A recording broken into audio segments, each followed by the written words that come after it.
Hi, everybody. Hola a todos. Welcome to the Baja California International Film Festival, broadcasting live from the Baja northern part of Mexico. My name is Vange Tapia. I'm an actor and a producer, and I'm the founder of Actor Slash. And I'm also the co-producer of the Baja California International Film Festival. And I'm very excited that all of you are joining us this morning from wherever you are. Thank you so much on behalf of all the team. If you are watching this from either account, the Baja California Film Festival, or you are sharing this onto your wall with your friends, please do leave in the comments on the Baja California Film Festival in the page. Any questions, any comments, where are you signing up from? And we would love to read your comments and your questions. So saying that, we're very excited that we have a huge program throughout. We started on the 4th, and it's been full of different master classes, conversations with different guests, tons of movies that you can still enjoy if you visit www.vciff.mx. So keep looking, keep watching. This festival has no cost and is open to the public. Like our program today, like our masterclass today. And I'm very excited to introduce to you this new panelist, our guest here. You probably heard him screaming of excitement. He was all excited that he's going to be here. And we're very excited because his name is Justin Regis. He's a master on social media. Hola, Justin. Hello. Hola. How you doing? I'm good. I'm pumped up. I'm very jazzed for this. And yes, that was me cheering in the background. Apologies. We could hear you. I could hear you through the walls as well. Okay. And through the door and everything. Well, welcome, Justin. We're very happy to have you here, and I'm very sure that whoever is watching, they're going to be very thankful for this masterclass, our cyber authority. So, Justin, let's begin with asking, why cyber authority? Why is it so important to have a social media presence or be online, be easy to be found as a company as opposed as an individual, as a person? Why do we have to have a website, and how can we reach out to our clients? Sure. I will have a short presentation that will go through the real meat of that, but essentially there's an old saying, I'm sure we might all be in that age group where we might have seen an old cartoon where there's a dog on a computer and the dog's telling his friend on the internet, nobody knows if you're a dog. And nowadays it's still sort of true that everybody's on the internet, billions of people. And especially now during this pandemic where people are online more right now than ever. And basically, to become discovered, to be found online, you have to create content. And whether that's a celebrity, whether that's an influencer, a brand, like a company, and I am saying brand and company is slightly different because a brand can be you, can be Vange Tapia. Baja California International Film Festival is a brand. It's something that people come to when they start to expect a certain level of integrity or a certain level of authenticity. And that's sort of what I'm going to be talking about. The masterclass will be talking about how to establish that and how to cultivate that. Does that answer your question? Yeah, totally. Here I am with my glasses trying to see if we have any comments again, or greetings. People are already logging in from Mexico City, from here, from Los Angeles, from the East Coast, from Hola. Washington State. Excellent. Go Hawks. So, well, thank you. I know you have a presentation that you've been working very hard to share with us, and you have free access to share anything on the internet. You guys, whoever is watching, do write your comments, and we're cross-posting this video, but we would love to hear and read your messages. So go ahead, Justin. Oh, thank you, Vange. And hey, everybody. I am just bienvenidos a todos. Estoy aprendiendo español. I'm learning Spanish. I've been learning Spanish for about 15 years, and basically, I'm just delighted to be online with you all today, virtually, as it were. I want to give special thanks to the hosts of the Baja California International Film Festival for this opportunity. And when they invited me to host a masterclass for their festival, I was just beyond excited. They are providing a wonderful platform for new filmmakers and seasoned professionals to network and share their movies. Mil gracias, Nelly and Edgar. I also want to thank the lovely Vange Tapia for moderating this presentation and probably keeping me focused on this. If you don't mind, Vange, I'm going to share my screen then, if that's cool with everybody. Yeah, you go ahead. Go ahead. Cool. We're here. I'm gonna mute myself so I don't interrupt you. Got it. So here we go. Here's what we're going to cover today. Can everyone see this? Do you see my screen? Yeah, I muted myself, but yes, we can see you. Perfect, perfect. So this is a little outline. I'm going to, just so everyone knows, I'm going to be speaking for several minutes, but then I'll stop and kind of take a temperature of how we are, how we're doing. And then any questions that pop up or anything that Vange might ask, we'll address that. And then I'll just move on. But essentially what we're covering today is about cyber authority, is how to develop authority online. And I'm just gonna, you know what, spoiler alert, it's content. It's content marketing. You produce content, and that's going to be what distinguishes you from just anybody out there. It's the quality of your content, and it's the manner of how you do it that's going to escalate or elevate your, well, your authority online, as it were. So spoilers, content marketing. We'll go over a little bit of SEO, search engine optimization, and then we'll go over where one should be posting your content, regardless of what industry you're in. And then there's also, I have in the bullet points there, that's a content amplification strategy. And that does a mouthful. Amplification strategy. Essentially the creation of content, optimization, and syndication. So far, so good. Let's get into it. So what makes me an authority? You know, I've been doing 8 years of digital marketing, and, you know, that just hit me. I've been doing this for 8 years now. You know, I actually got started by consulting for this beautiful boutique hotel down in San Jose del Cabo. And then I built up a portfolio of accounts from Mexico, the US, and even in Australia. Rodrigo, Cass, if you're there, good day. I also have worked at the agency level, where I have been a paid media supervisor, or as well as a director of paid media, managing multi-million-dollar annual ad campaigns for e-commerce and luxury brands. And I dig this stuff, really. I love to get into the digital dirt, pull out the hidden gold, and that, well, I can share today with you. So first I got certified for Facebook ads, and then I really just sort of kept learning, adopting social media specialist strategies, content marketing, e-commerce marketing, data analytics, customer acquisition, digital marketing. I'm very proud of that one.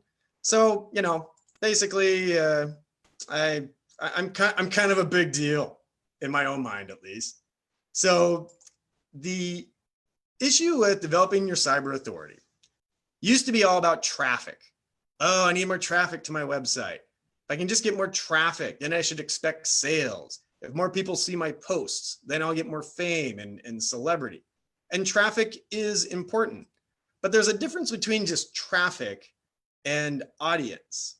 And when one develops one's cyber authority or one's authority online, it's all about developing an audience that are engaged with what you're presenting or what you're trying to portray.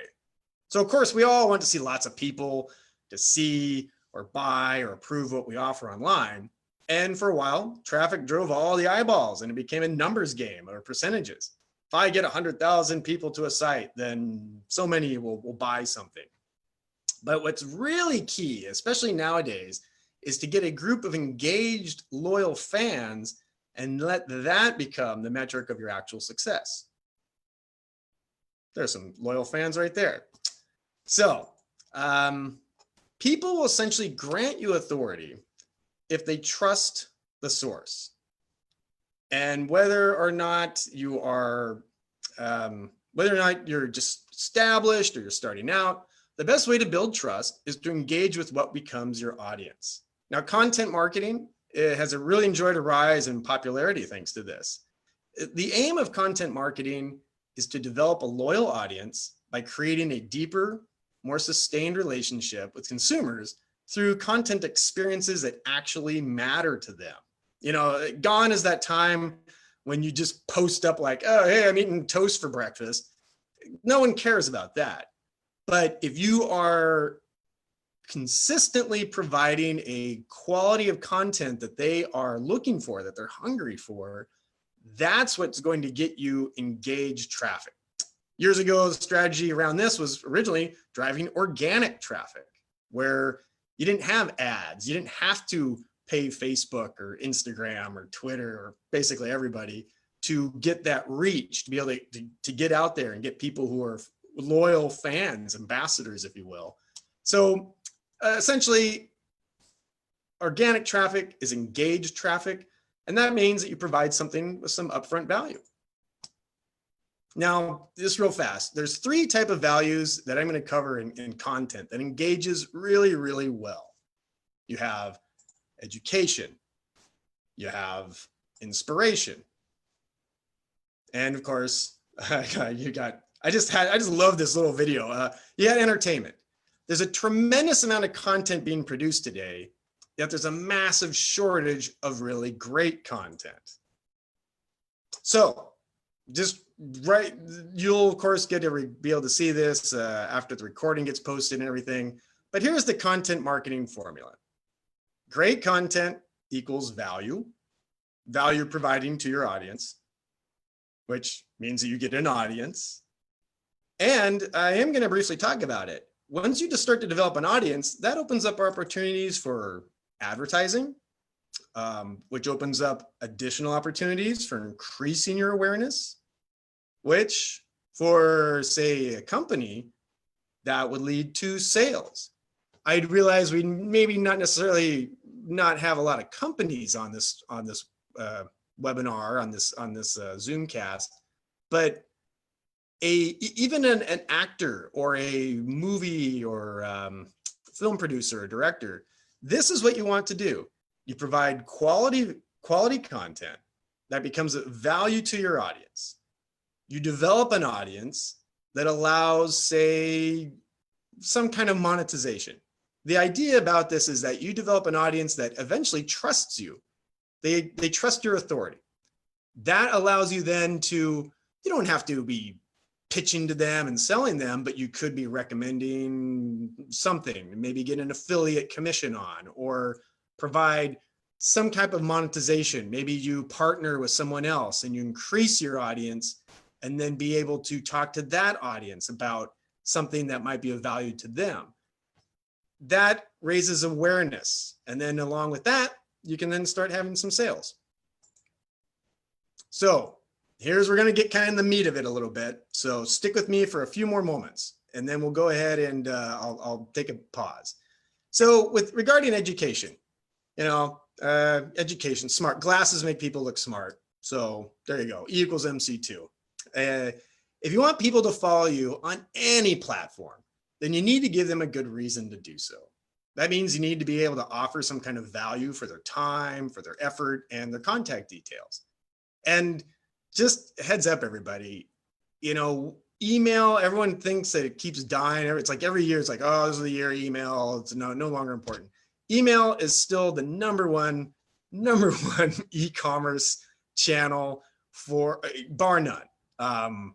It's going to be a while before we ever not get emails. And hey, I'm guilty of it. I sign up for lots of stuff. My email inbox gets littered with offers, but on occasion, I'm looking for them. Amazon sends me stuff all the time. So Justin, I'm sorry to interrupt. So do we need a website, or then it's better that we get and collect people's emails? How do we get people's email? Is it on the website where you say sign up for my newsletter or something like that? So you're saying that it's very important to send bulletins or monthly newsletters, something like that? Is that what you're saying? Absolutely. Actually, this is a great opportunity to quickly address that. Yes, we can certainly talk after this part, but yes, if you don't have a website already, you just get a website. There's certain type of website platforms I'm more in favor of, but you can certainly have a Facebook page. You can have an Instagram profile. You can have all that. But something I'm going to address right now that a lot of people don't seem to really realize, Facebook can shut your account down literally anytime they want. You could say, let's say you post something very inflammatory. I'm not even going to list an example, but just that one time, if Facebook sees that, or if they see a complaint about that, Facebook, when you log into Facebook and agree to their terms and conditions, Facebook owns your account. I'm sure that's your content you're putting on Facebook, but Facebook can shut you down at any time. Instagram can do that. Actually, any of those platforms. They're letting you use their service for free so they can sell ads to you. If they don't like what you're producing, then they cut you off. With a website, provided you aren't doing anything that's against some type of international or federal laws, your website's your own. And so yes, anybody should have a newsletter. I'm actually still developing my newsletter, but essentially, a newsletter, yes, is incredibly important. And that's because the newsletter can allow you to engage with your audience at a deeper level. Facebook's been trying to sort of cut into that by doing Facebook groups, which is actually really exciting and kind of nice to have. You can still interact with people that way, but in the end, you still want to get to people when they're not online, which people are online a lot, but you still want to be able to get into their email inbox and their proper email inbox. So hey, does that answer your question? Yep, totally. Thank you. Sure. Well, so back quickly on the education side, here's a few ways you can do this in terms of getting some value to people. For instance, Instagram. The best fitness brands don't just post random pictures of themselves, with their shirts off, working out or whatever. Instead, what they do is they combine those type of pictures with useful insights and information. This part of the content marketing strategy is known as the education value. And so by educating someone, that's something of value. People want to know, oh, green tea has this type of benefit, or, oh, milkshakes are amazing. Why? That's like an infotainment, but essentially you combine pictures with useful insights and information that might help someone reading it to improve their own training or their own lives. Likewise, if you run a business brand, you could provide useful money-making tips. Or if you run a blog about makeup, you could provide tips that could help someone create a better look for themselves. What's key to understanding here is that it's not just true for blogs. Many businesses assume that by providing tips is maybe unprofessional. It should be left to like influencers. They just want to post about their business stuff. Say like a movie producer might just want to post about, some technical things. That's fine, but you want to provide almost like rounded content. You want to be able to engage people at different levels. You can be as professional as you like. However, if no one wants to read what you have to say, then you aren't going to get any followers. There's another way as well, another value. It's known as the inspiration. And we see these a lot, especially on Instagram. It's all these hashtag blessed life or inspirational quotes with some beautiful imagery. The sunsets are fantastic, engaging imagery. There's a joke when I used to work at that luxury hotel in Santa Monica. Whenever we would see our engagement levels go down, then we just go up, okay, fire up a post of the sunset on the beach. So you get a picture, someone runs out, gets a glass of wine, sticks it on the deck, take a picture of the sunset going down on the beach with the glass of wine, and boom, our engagement levels just burst right up. If you ever want to boost your engagement on particularly Instagram, take pictures of kittens or puppies, either one, sunsets, and glasses of wine. It's basically, those are guaranteed, practically guaranteed to get your to boost your engagement level up on that post. Really, Justin? And so, but what if I'm a film festival, or what if I sell purses, or what if I sell perfumes? I just have the kitten next to the purse to my product, or just related, mix them? Yeah. In fact, especially say you have a purse, you're a purse company. Put your purse, get a cute, adorable kitten, take a picture of it, post it on Instagram. Hashtags will work, of course, on Instagram. That's a great method to be discovered. But essentially, yes, people love babies. They love puppies or kittens. They love wine and sunsets. Those are practically a guarantee on engagement. So in fact, that's something that Instagram especially is very well known for. Usually you can do that like, follow Friday, or, TGIF, on the beach, looking at the sunset, boom, people love it. And really it's simple, because people follow brands because they want to feel inspired. They want to feel motivated. You might follow a fitness brand because you're inspired by images of people going for long runs or training hard. How about inspirational quotes? Lola Jauregui from Mexico. Hi, Lola. Hey, hi. Inspirational quotes. Have you seen those? I see a lot of people just doing that. Yep. But they don't tell me anything about their brand, but gosh, they get a lot of likes. They do. Yeah. With a picture in bikini. Yeah. That a lot. Like, I don't know anything about you, but you're saying quotes. But you're doing some quote of Gandhi, and it's an attractive fitness model or someone in a bikini. Yeah, people love that. By having that inspiration, by having that ideal projected, that's what makes people feel good for at least even that microsecond. And not to get too technical with it, but Instagram will deliver more of that to you, because Instagram wants you on Instagram 24 hours a day. Facebook wants you on there 24 hours a day. Twitter wants you on 24 hours a day. They don't care what your life's about. They just want you on their platform. So yeah, exactly. And inspiration is usually very popular because it's selling a dream. It's making the person that sees it, they might make them boost up their feeling of self-confidence, or they boost up their feeling of like, yeah, life is good, if they were to see that.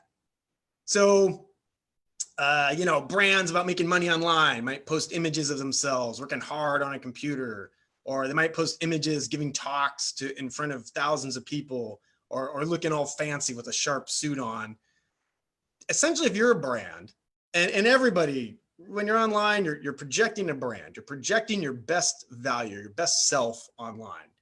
Think about that ideal that you're presenting, that you're trying to portray, and show this through your social media. If you can do that, if you can do it effectively, then you'll bring a large audience on board that not only will be loyally following your content, but also more likely to visit your website, or in that instance, perhaps buy or any products you sell or recommend. Okay, just last one here, and then I'll do a quick pause. Primarily, the number one reason people are even bothering to be on social media is entertainment. You know, inspiration's great, education's great. That people actually say they want that, but what they really want is to be entertained. TikTok has gone from some obscure brand, no one even knew what it was, you know, some little music lyric thing, and now they got 800 million people that use it every day. So TikTok is a great example of providing some just kind of crazy little entertainment. People love it, and they love to see fun. They love to see something entertaining. So even a business can do that. You know, there's some fun sides to it. You know, the most part, the business stereotype is formal or serious and boring. But Instagram, TikTok, it's designed to bring out the fun side in everybody. So instead of showing photos of like your team wearing business suits or looking all serious, do some behind the scenes type of pictures where you see people laughing, where you see people going like, oh, I liked that. I like to see people doing this. So basically, you show your audience, say, what your team is doing on an off day. Take random photos of what people do when they goof off or when they're playing around. Candid and random photos make you appear much more approachable and more human. So celebrities do this.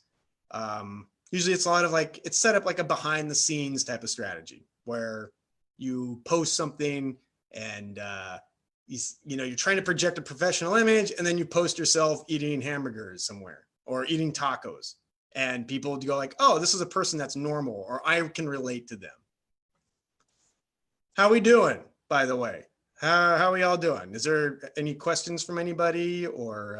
No, a lot of greetings, but I'm glad you're asking. Guys, don't forget to, if you have any questions or any suggestions, do so. Type it on the comments. Go ahead, Justin. We're listening. Okay, great. How you doing? How you doing? So now we're kind of beyond that part. Which platforms should you use? I mean, there are several of them, and I've been digging in a little bit for this because, a few years ago, the prevailing wisdom was that you needed to be on all of them, and you needed to be posting where your audience is. And that would mean, having posting to what used to be called Google Plus and Facebook and Instagram and YouTube and Twitter. And, of course, you have your blog. And then you want to contribute to maybe those other ones, LinkedIn. I'm not putting LinkedIn here, even though it's a very powerful channel. I am sticking now more for like the entertainment industry. So this does seem to reflect that a little bit more. But I basically want to convey that now, in 2020 in particular, it's about focus. It is certainly, everyone realizes how time consuming it is to create content for all these different social channels. The recommendation I would have is certainly claim your social profiles on all those channels. Can I give an example about Twitter? You can give an example about me. You open all this, you claim my name in all of those platforms. And I said, I don't need them. I'm never going to use them. And shortly after, 2 years later, I got hired as a host for the U.S. Tourism Board. And it wasn't quite a requirement, but it was kind of like needed. Yeah. And in case, even if you're never going to use it, it was good to know that nobody took my name before me. for when Right. I was ready to go back. Yeah. In fact, it's almost more of like a real estate analogy where you want to at least claim your real estate. So Vange Tapia should have at least a profile on all of the on all the platforms.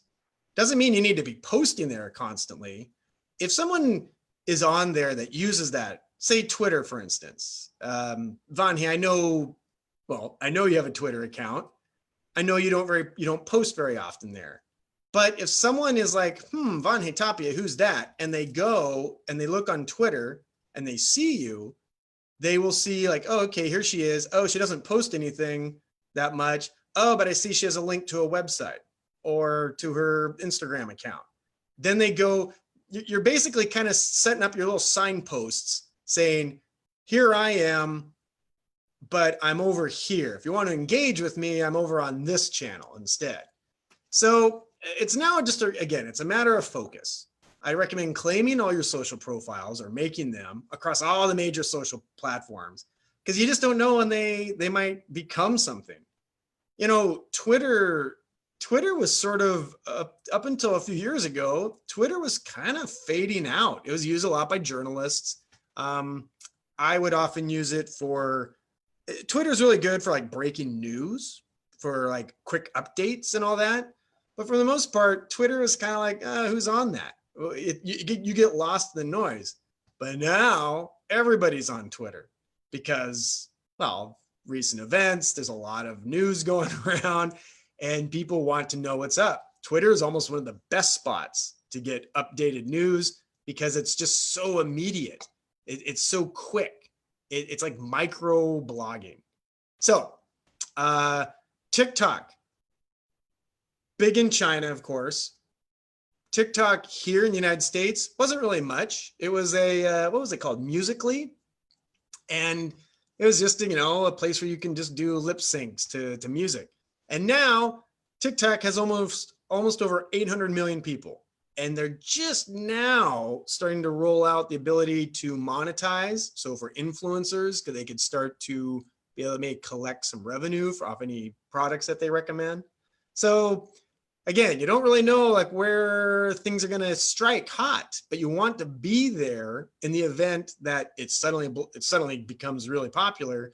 And if you don't have your profile, then you have to use something that's off your own brand. And then, then people are like, I don't care about that person. And then you lose that opportunity. So real fast though, Instagram is a great platform in order to build audiences. This is a great spot to kind of discover audiences, to build up engagement. Instagram has over 1 billion users now. Facebook has over 2.3 billion people are on Facebook. It's a great platform in the sense that it's great for building community. Facebook is really good to kind of like, it's now become almost like your standard social media platform. You can post pictures, videos, these type of live events. You can post onto Facebook. They're constantly evolving. They're constantly want all your attention. So they're going to try and bring out tools to keep you on Facebook all the time.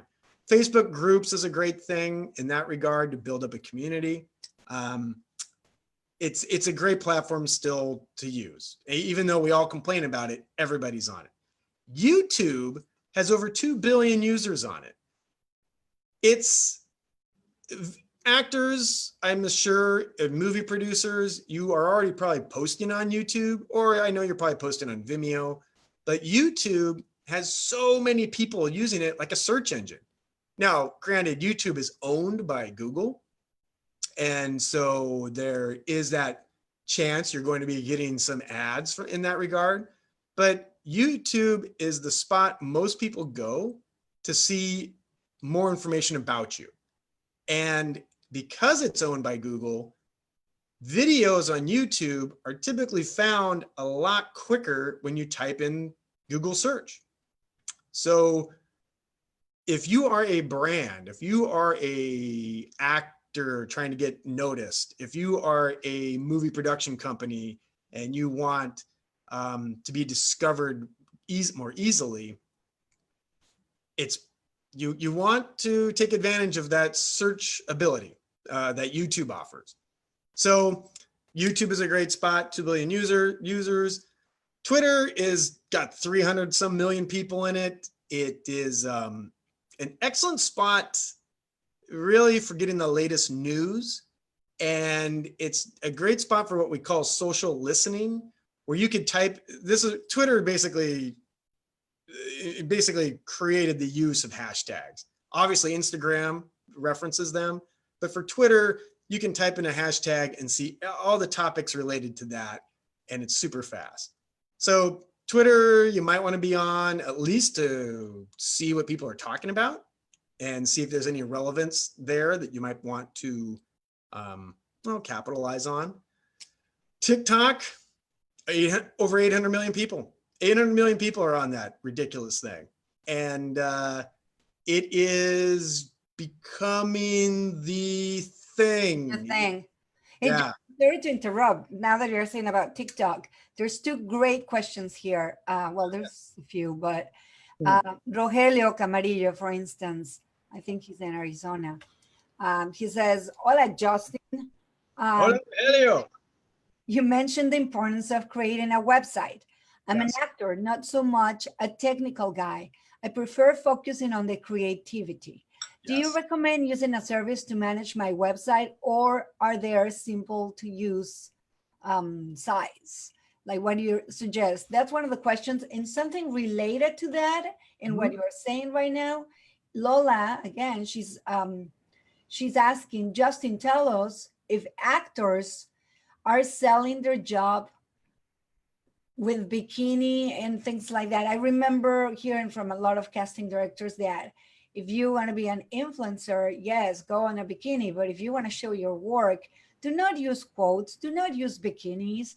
You do really show your work and use your social media. You're going to get a lot of people, but definitely not the casting directors or not the right followers. You want to get the attention as an actor from producers, directors, and writers or whoever. But if you just are showing yourself in a different way, they might not see you as an actor, but as a model or as an influencer. So would you please address these 2 questions? Like, you and I have been many times into the YouTube studios due to the content that I sometimes share on YouTube. They have studios there. So, and I do embedded my reels into my website from YouTube.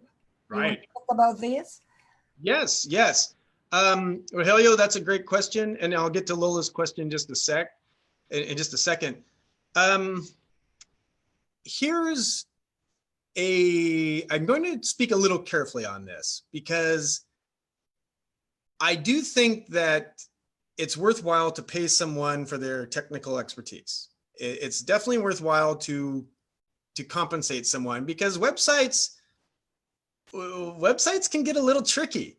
It's very easy to say, put up a real simple website. You can go to, GoDaddy or Wix or Squarespace, and you can get these rather nice looking, quick little postcard type sites where it's just a really simple and it's very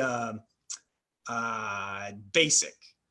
And the reason I'm being cautious with my words is because I'm not a big fan of those type of sites because they are very limited.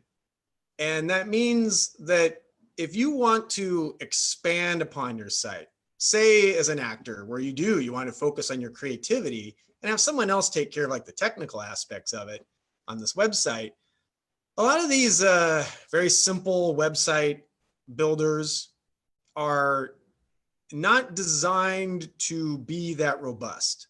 Meaning if you realize that, I now have this great project and I want to post this movie, and you find that now your basic website, it can't handle that type of coding. It can't handle the posting of the link onto the site. It it really ruins things, doesn't it? Because then you've now got, say, a basic site that can't handle what the newest thing is. And so I do recommend, if one was to get a site, there's a, you'd want to get a site. I personally recommend a WordPress based site, because at least it's, well, WordPress itself is free. It's a free content management system.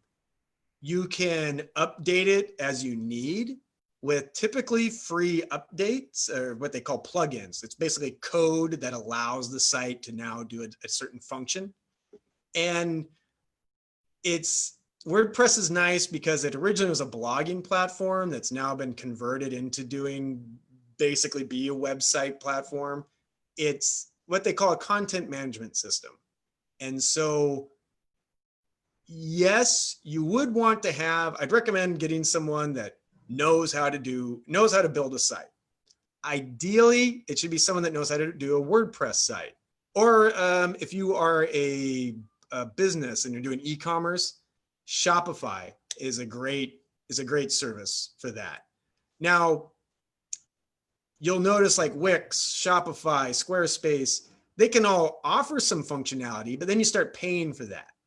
And with a WordPress site, you are basically the owner operator of your site. You're not stuck by having being controlled by a platform saying you can't do certain things.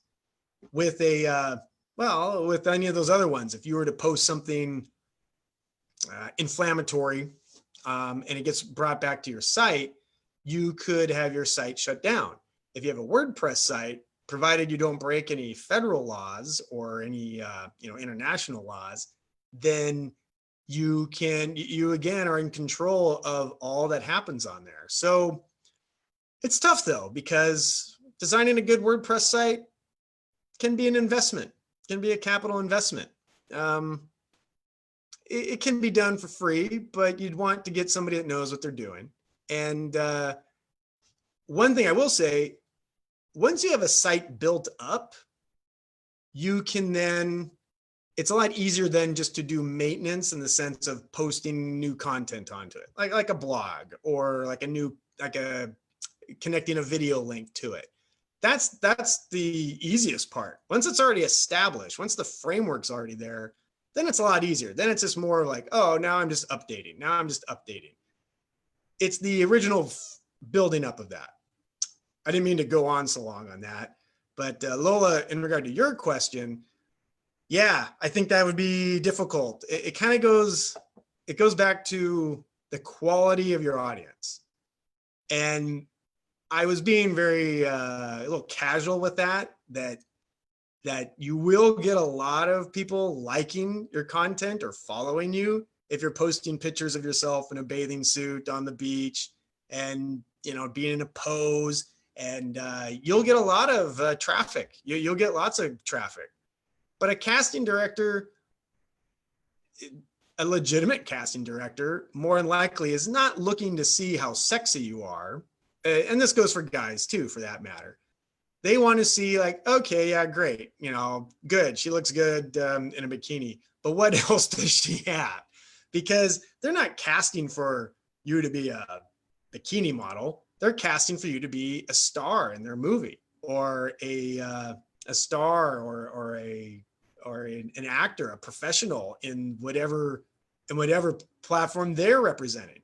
So it's a case of, if you want to build an audience, if you want to build traffic, sure, go for the lowest common denominator and post that type of thing. If you want to build, though, an engaged, relevant audience that appreciates you for what you really are trying to project, then you'd want to concentrate more on some quality content, like reels, or something that demonstrates that you are even familiar with certain things. I would imagine a casting director would probably be very interested if they see that you might have you're posting some talent that you might have, like, oh, she can ride horses, or oh, you can fire a handgun, you can you do martial arts. That type of stuff is what makes them go, oh, okay, that makes them different from someone else. That makes them different than the other bikini models I've been looking at. Do you think that might answer the questions? Yeah, I think so. It is good to have once in a while picture here and there so they Yeah. can see your body, but not just focus on that. I think that's what it is. Yeah, So- not the quality of the content. Yes. So another question, then those websites that you're suggesting, that you're connecting, you were saying something about is search engine optimization, SEO. Search engine optimization. So can you track how many people visit your website? Is that important? Would that be important? You know what? Let me quickly address one thing because that's coming up next. Let me put a pin in that for just a second. I just want to finish up here. One bit of content I think everyone should really be focusing on, particularly this year, is podcasts. And actually, can you see if I do this? Can you see this? We do. Your little going here and there, a little flash. Yes. Basically, that's my little podcast icon. Podcasts have been going up in popularity, and there's still not that. I mean, there's thousands of them. There's hundreds of thousands of podcasts out there, but compared to the billions of websites and all that, well, beg your pardon, hundreds of millions of websites, hundreds of millions of accounts, there's not that many. There's 48 million weekly podcast listeners, but by the end of next year, that's expected to jump up to over 100 million. Podcasts are a great way to deliver content, obviously audio, but they're a great way to deliver content, and people can then, take that content any way they want. People are really becoming big on podcasts, particularly now that we're getting smart speakers in our phones. This is not meant to be a technical aspect of this presentation, but smart speakers in our phones, Alexa, Hey Google, Siri, as people interact more and more with those, the podcast audio is going to become more and more important. So I highly recommend people check that out. Sorry, Google's talking to me. For instance, there's a site I'm going to recommend right now. I can't do it right here, but essentially look at something called anchor.fm, and it's a free podcast host platform. And you can then obviously move on up to other things. Got it. Anyway, podcasts. So with that, in regard to Vange's question, the other bit is SEO. This is another issue about content. Now, you probably have heard SEO, and you know that it's basically SEO, search engine optimization. It's a series of techniques that can be used to get a website to reach the top of Google. And people write about it all the time, and it constantly is changing. Basically, there's two key ingredients. SEO is not analytics, but analytics measures the quality of your SEO, of your search engine optimization. So again, if you have your own website, you can analyze the people that are coming to your site through a free platform called Google Analytics. And that tracks everything, and you can see what pages and all that. Basically, when you do SEO, there's two crucial ingredients that you want to have. That's keywords and links. Now, no need to debate SEO tactics on this. I mean, there's black hat SEO and white hat and gray, and there's some areas about backlinks that can get a little murky. But essentially, if you have a website, say your own website, and you have content out there all across all the platforms, but you draw them all back to your site, that tells the software, if you will, the search software, Google, tells Google that, oh, okay, this site is associated to these links. the quality of the link that goes back to your site, there's a hidden number that we'll never really know the answer to other than Google does. But essentially, there's a search engine number, a quality score that basically it uses to determine how relevant that site is to that topic. Now, keywords are the major importance in that if you want to be known about related to something, then use those keywords in a natural manner. I mean, Google is incredibly intelligent, and the software it uses is also incredibly intelligent, and they have people who are actively monitoring it. So you can no longer just stuff things into an article or some content with all the keywords. But if you have keywords in there, Google search will start to reference that. And if it's able to determine that, oh, this is a site, or this is a content producer that's creating quality content, this is something worth linking to, and that raises the value of it. And by raising the value of it, it allows it to be found easier and easier. It sort of just builds upon itself. So, hey, Justin, sorry to interrupt, but since you're saying to be easy to be found, there's two great questions. Ari Gallegos here. And this is something that happens to me when I help you with social media, that I can't find people when we're promoting them because they don't have that consistency. They have different names in each platform. Yeah. Ari Gallegos is talking about, can you tell us how important it is to have the same name and have that consistency in each, on your website, on your Instagram, on your Twitter, on your Facebook? That's one question. So talk about that consistency and keeping the same name. I remember there's always the example of Leonardo DiCaprio. He always has the same picture and everything. Do you recommend that, and the same name on everything? And then Natasha Perez, she's saying, I noticed there's people that post every day and friends complain they are annoying.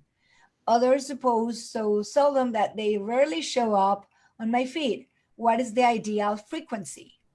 Oh, what and the third question, so that's two questions. And the third one, because we only have very little, we have to wrap this up soon.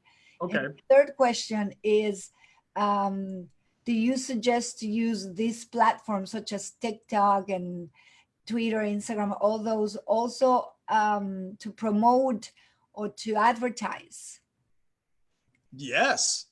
Okay, let's see. Let me go quickly backwards on that. The three questions. Sorry. Yeah. So in regard to, do I suggest using all these platforms to advertise? Was that the question? Yeah, like TikTok, can you use that to promote yourself, to probably advertise?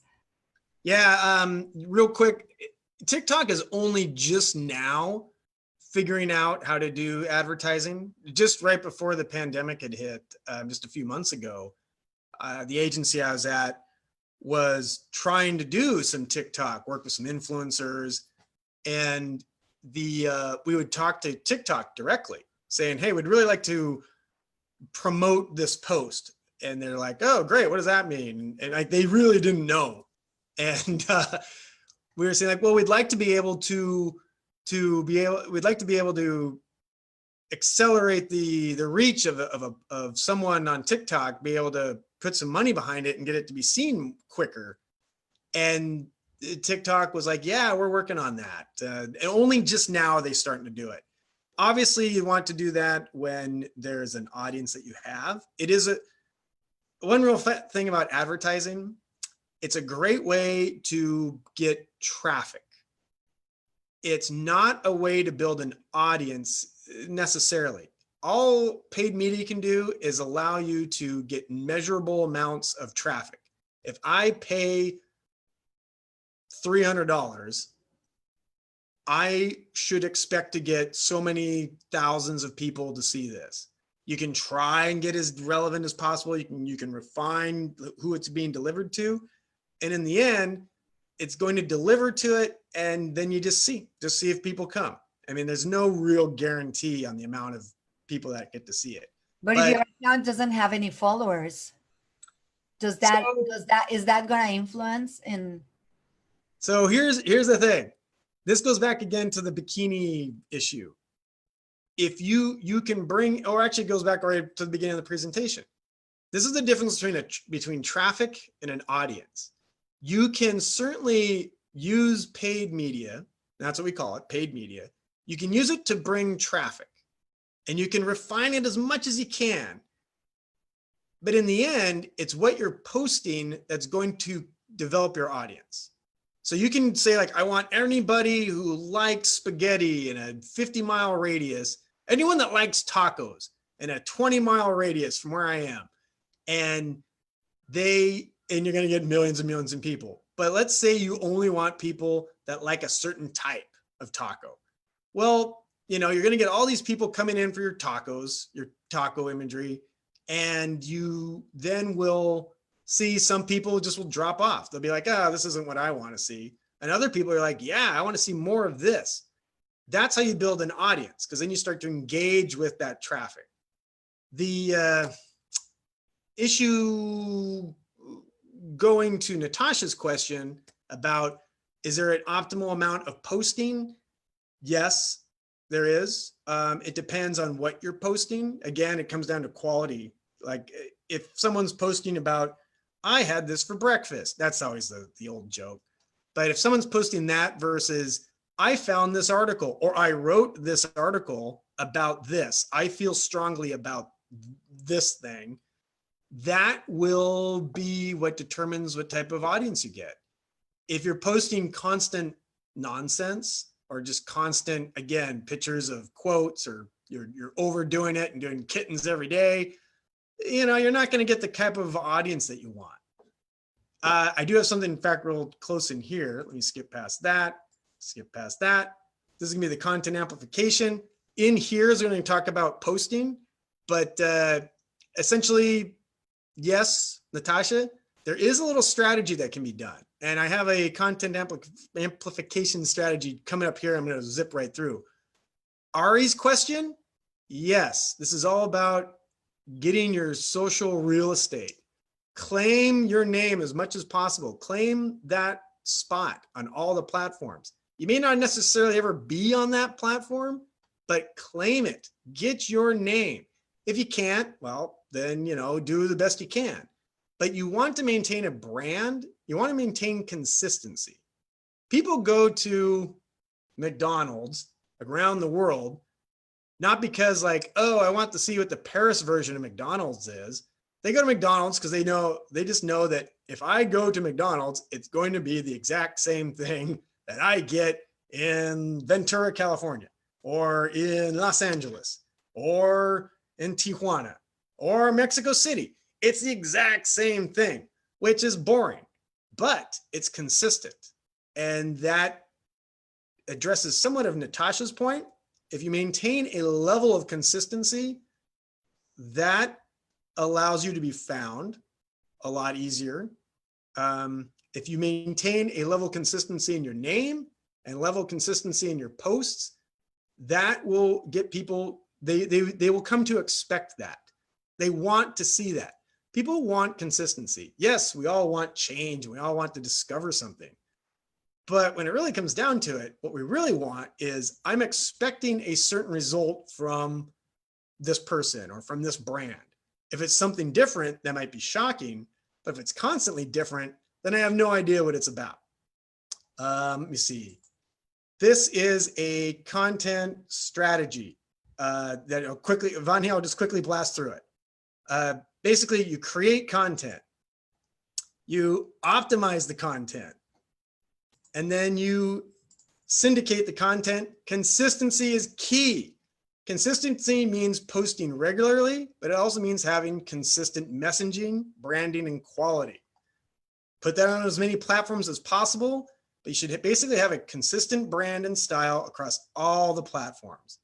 Your logo and your link, your URL link, should be recognizable between all the different platforms.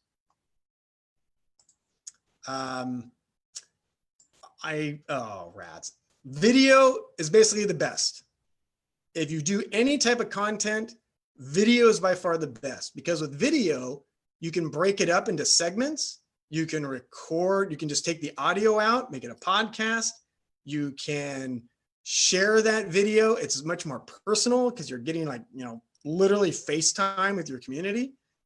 Video is also very, very friendly for search engine optimization. The search engines crave video. Video is going to come up in the search results almost all the time over everything else.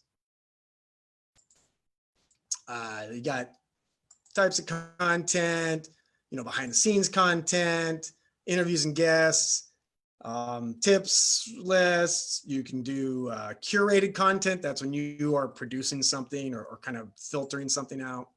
So anything that can be a problem, anything that answers a problem or addresses any of the conversations your community or your audience is having.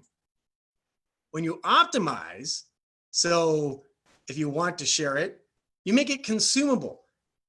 If you have a 20-minute long video, not a movie, obviously that's different, but even if you wanted to share information about that movie, you would take consumable amounts. I'll be quick with this. Video used to be like 2 minutes. If you had something like 2 minutes long, people will be like, oh, okay, I'll watch that.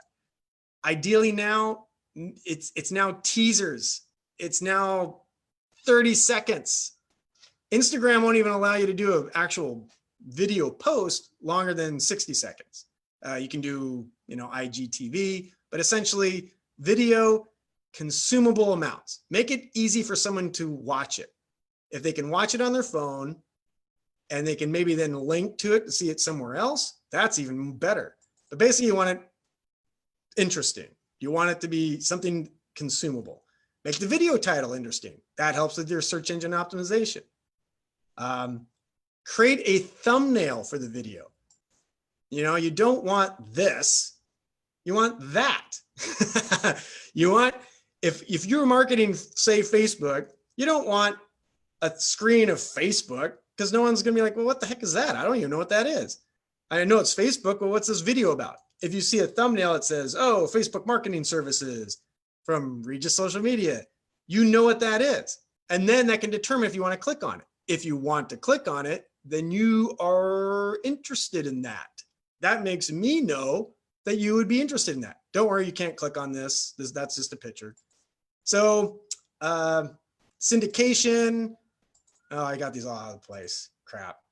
Anyway, post to your various channels, all of them. Post at least one time. Here is a posting cadence schedule. Natasha, this addresses your point. This is called a cadence schedule. We would use this. This is actually lifted from what I would use in the agencies. We use these for e-commerce brands when posting their organic content. You might notice we actually repeat a couple things. You mostly repeating on Twitter and Instagram.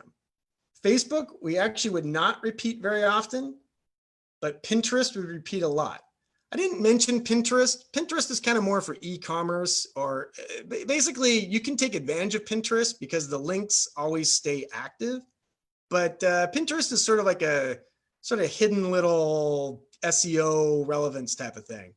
But essentially, this is a great schedule to go with. You might be able to link back to this at some later point and see this part. It's basically, though, a great syndication strategy for posting content.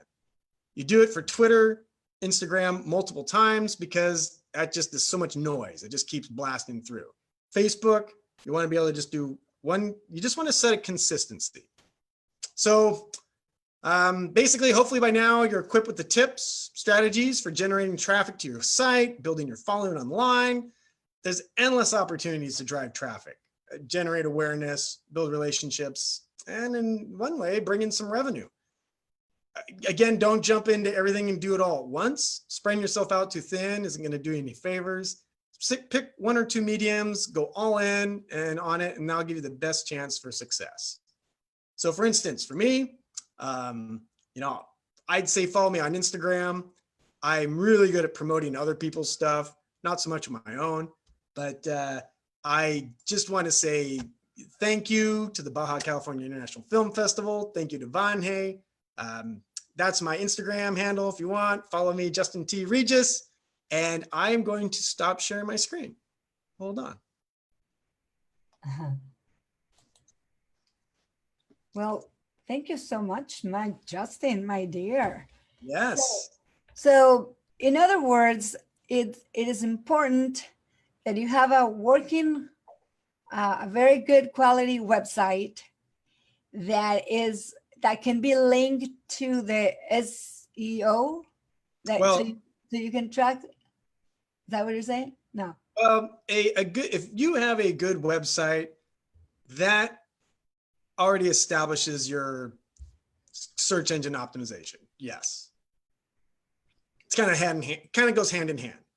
I do recommend a WordPress site only because WordPress is basically set up in a format that is designed for SEO. It just helps organize everything better.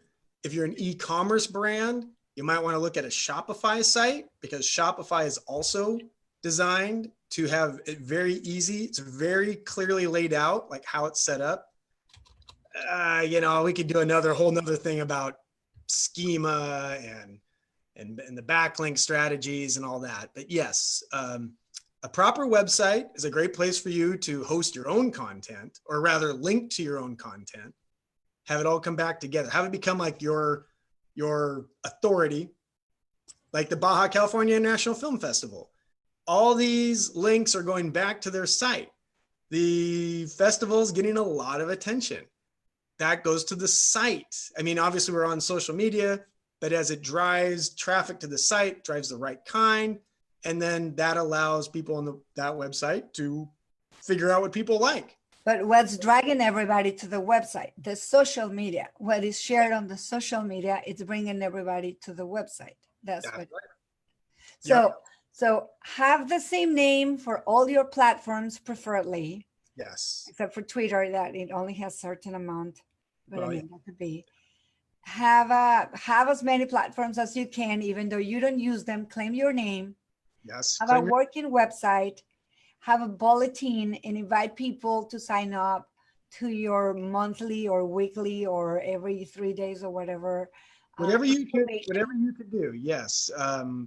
You can, there's whole strategies around email marketing, but yes, you'd want to be able to have like a weekly newsletter, just something that people can depend on. Make it a week, make it every 3 days. You don't want to spam people too much on email. But yeah, I definitely recommend that. Well, that's very good. And we can see your desk in the back, your other desk. So, well, Justin, thank you so much. For those who he's been trying to hold it, for those who don't know, but we're husband and wife, and he's been dying to say, "Can I call you cariño? Can I say all Can this? I say anything? Can I say like anything? How sweet." In public, I'm like, no, this is very professional. Yeah, Bonnie's like, no. We're Keep it quiet. So it's been very good. Nelly, thank you so much. So this is Nelly Castañeda, everybody. She is the festival's director. And somewhere we also have Edgar Quesada, who's Nelly's husband. He's in the behind the scenes, in all the production.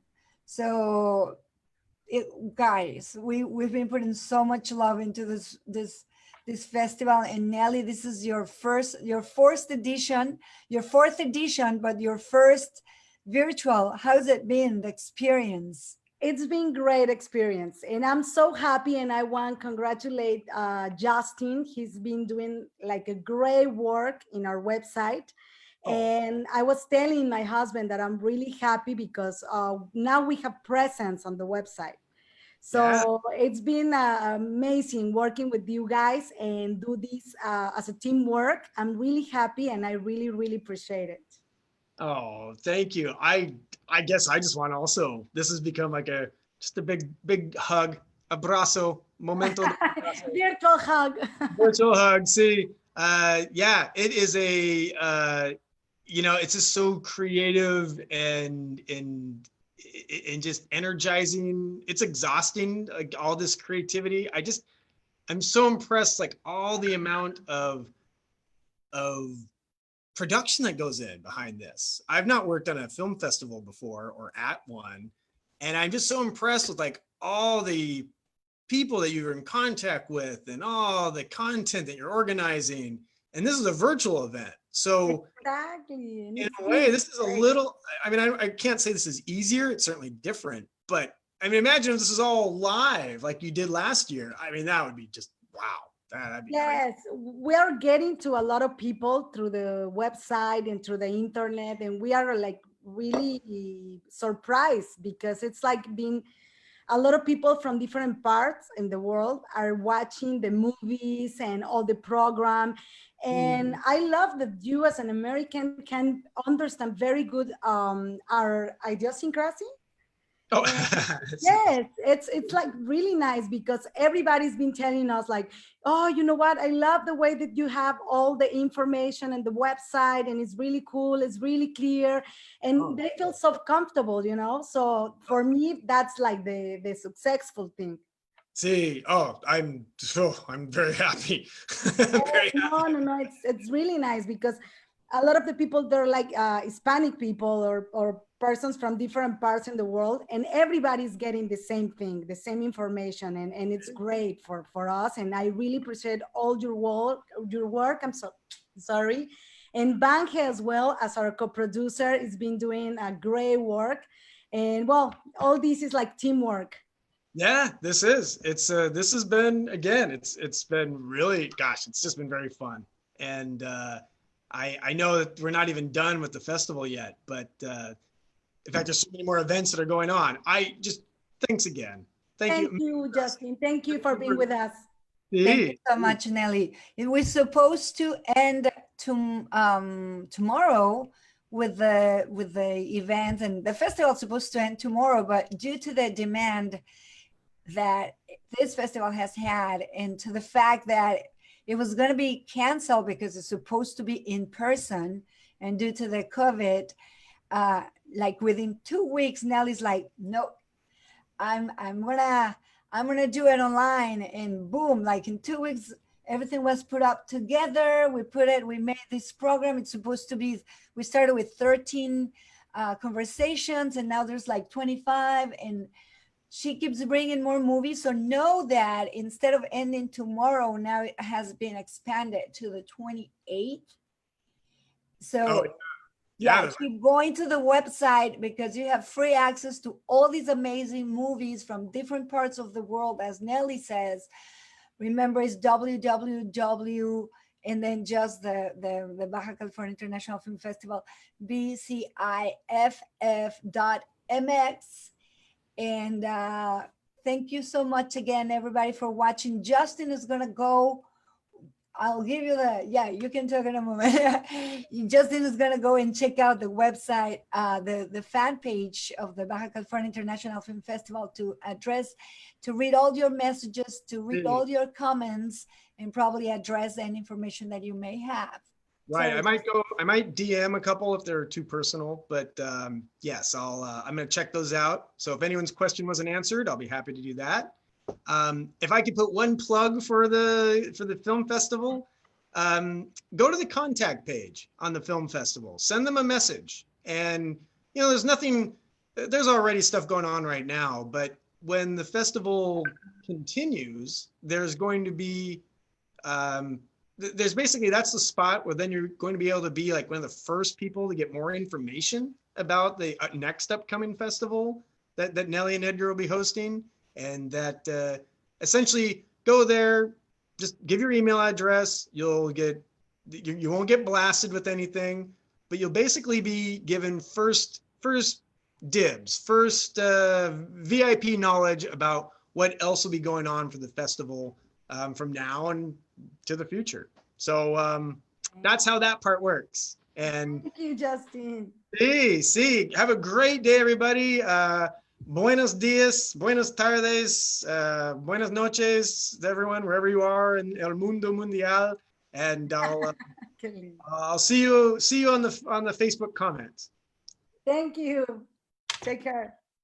Now you wanna share what's next? Oh, we're going. Yes.